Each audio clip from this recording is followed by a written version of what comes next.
Hi, Hannah Ray here. Today we're gonna do a Q&A session. I collected questions that I received in my messages from my fan sites, more of the in-depth questions that didn't really have a quick answer that I could put together and do a Q&A session in a long form video.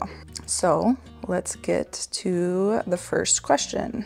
I see you doing a lot of golf lately. What happened to the fishing? So I am back in Michigan. I live in Michigan from April to October. Then I go back to Florida. Florida is where I fish. I golf in both Michigan and Florida, but fishing content will restart up when I am back in Florida on the boat and off the dock. Next question. Do you spoil family with what you make from OF? So I don't directly buy them gifts and give them money. Not a big gift giving family, but I did buy a house in Florida and my family can, and they do come and use it for free whenever they want. So they receive benefits without me directly giving them money or spoiling them, I guess. Have you thought of doing a golf-themed collab?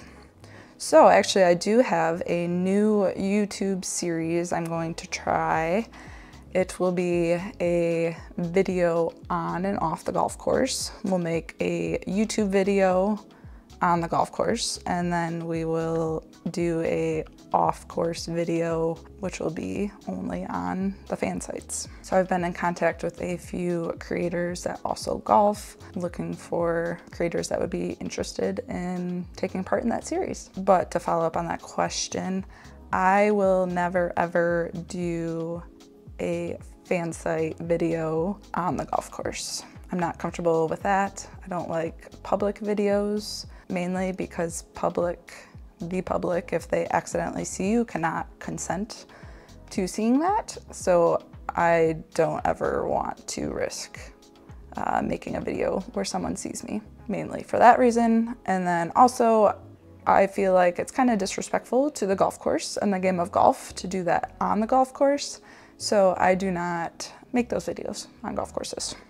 Have I ever met a fan before, like out on the streets? Yes. When I go to Supercross or motocross events, I go as Hannah Ray. I publicly announce what races I'm gonna be at. It's not a secret. So I have had fans come up to me at those events and recognize me as Hannah Ray. I have also had fans message me saying they saw me at so-and-so restaurant or bar or wherever. Not many ever come up and say hi, but they'll message me later and being like, hey, I saw you.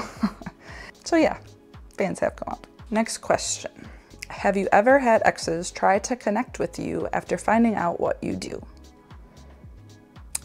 Yes. I can think of one in particular. I think it's just been one so far. They found me on TikTok and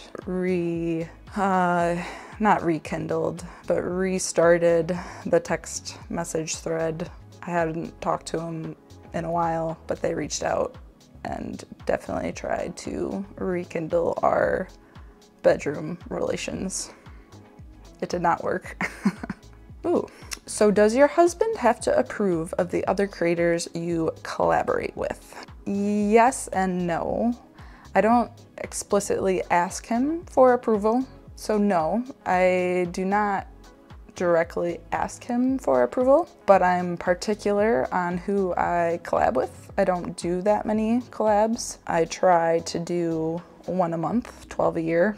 So that's not nearly as many collabs with people as some creators put out. So yeah, some of the basic requirements for me to collab with someone is they have to be an established full-time creator. This has to be their full-time job or close to it. If they still have another job, that's fine, but they have to put effort into their OnlyFans career. Second, I have to be physically attracted to them. I don't want to have to fake attraction in a collab video. 3, I have to be on board with their strategy for OnlyFans. If they give away everything for free, or I don't know, just how they run their page. It has to kind of align with my thoughts on how I run my page, just so it makes sense for both of us, so we can both benefit from the video we produce. 4, now I'm kind of getting to the point where they have to come with references. They have to have collabed with someone I know, have met before, or collabed with before. Those are probably, I'm probably missing some things, but those are the main 4 boxes they have to check before I even continue the conversation with them about possibly scheduling a collab. I guess then it also goes into scheduling. I don't travel much for collabs these days, so they have to either be willing to come to where I am, or a lot of times I'll try to set up a collab if I am vacationing somewhere, so they can meet me in whatever location that is. If I already had a trip planned there, then I'll try to make it a work trip and collab while I'm there as well. Circling back to the original question, my husband doesn't have to necessarily approve the creator before I collab with them, but we're on the same page of those are the things we and I look for in a collab partner. Okay, this is a long question. Actually, it's a couple parts. So first is, when you are getting ready to meet for a collab, do you get the same excitement, butterflies, and jitters often are awesome parts of getting ready for a natural date where it is anticipated, or is it more sterile and businesslike? I would say I get excitement and jitters for almost all of the collabs I do. Definitely all of the male ones. I'll be honest, I enjoy those more. It feels better.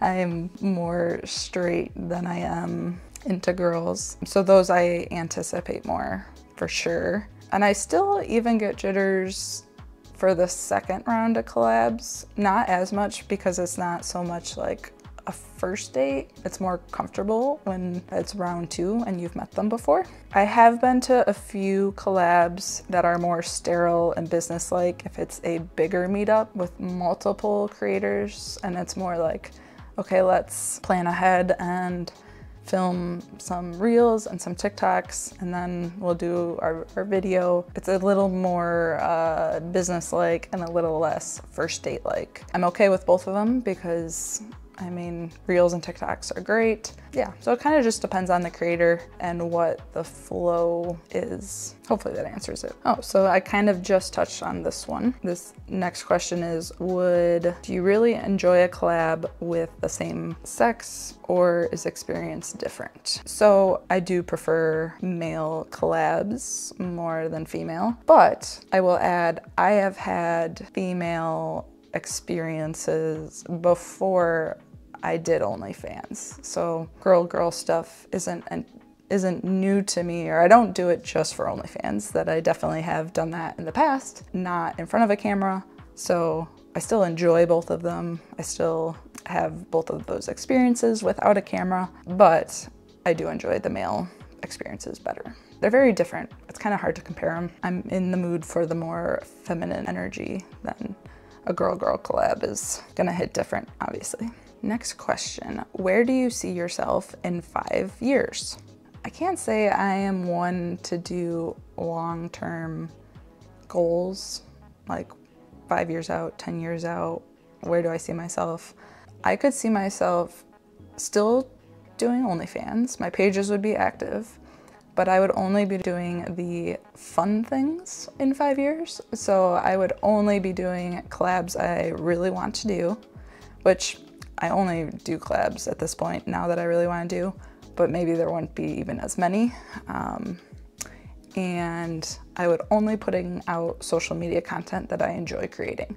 So that would mean YouTube videos. I would do maybe however many YouTube videos I feel like doing, and collabs. And then the rest of the social medias, like right now I run, let's see, I don't even know how many I have right now. I'm probably at 30-ish Instagram accounts. So I would probably not have those in 5 years from now, because I would not be doing it anymore because I need the money, but just because I still enjoy the work, or I want just some residual income. Yeah, 5 years from now, I definitely won't be running a million Instagram and TikTok accounts anymore. I can guarantee you that. I will either find a different way, or maybe I'll be out of this job and into something new. I'll be golfing a lot. Maybe I'll be a better fisherman. All right, so I hope you enjoyed the Q&A. If you have questions for me, message me on my fan sites and I'll start collecting questions for the next video. Thanks for watching. Subscribe.